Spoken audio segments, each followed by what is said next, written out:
guys, welcome to, I guess this would be sort of episode 2A of the Writer's Room, Swansea College of Art. I just got to do this addendum because I just had a separate meeting with two of the writers in my group, and damn, I wish I'd recorded it, man.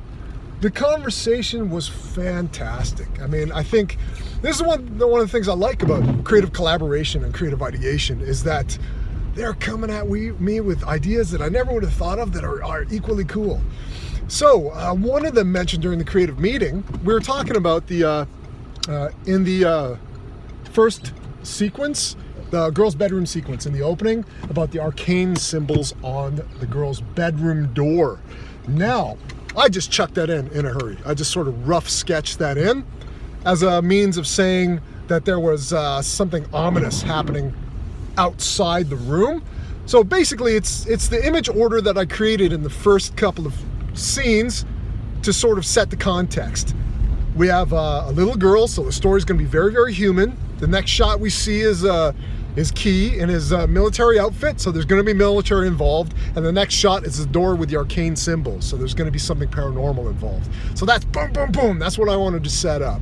But I'm like, that the arcane symbols on the door, I've seen that countless times. I'd like to say the same sort of thing in a different way. Every time we see arcane symbols on a door or on a wall, we know that A, it's either a portal, or B, it's blocked, right? So, yeah, I don't really sweat that stuff because I just chuck it in and then try to figure it out later. So one of them mentioned, well, what if it didn't look like arcane symbols because it's set in the council estate? What if it looked like graffiti, and the graffiti would at some point transform into these arcane symbols? Okay, so a nugget of a kind of an interesting idea, but I wasn't sure if I wanted to go down that route.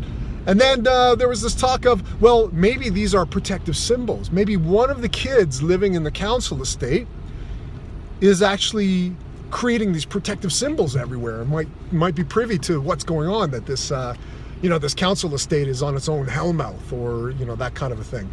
And I thought, that's interesting. And then the other writer mentioned, well, what about the Asbo kid? Everybody sort of underestimates the Asbo kid. They think he's thick and stupid, and primarily he's a bully. And I was like, that's interesting. So I chased that idea down, and I thought, well, maybe that's why he's so angry all the time. Maybe that's why he is a bit of a bully, because he's carrying around the weight of this on his shoulders.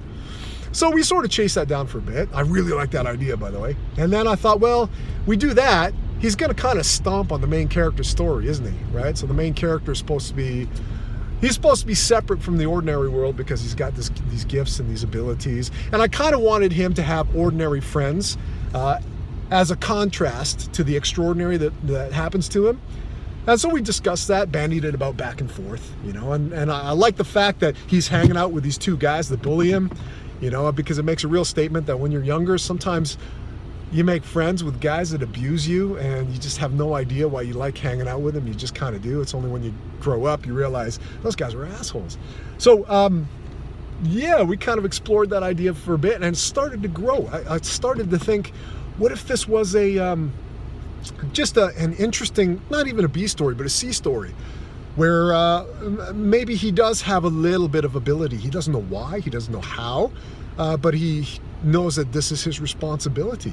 Maybe there's a reason why he's also drawn to the main character. I don't know.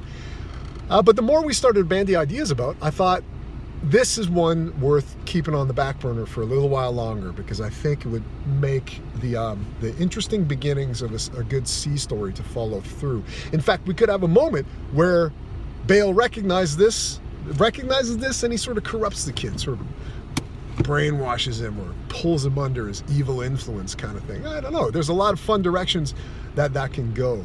Let's see, what else did we talk about? The big thing for me, I mentioned we talked about this idea, Dan Brown's idea of a crucible, right? So what keeps everybody living at that apartment block?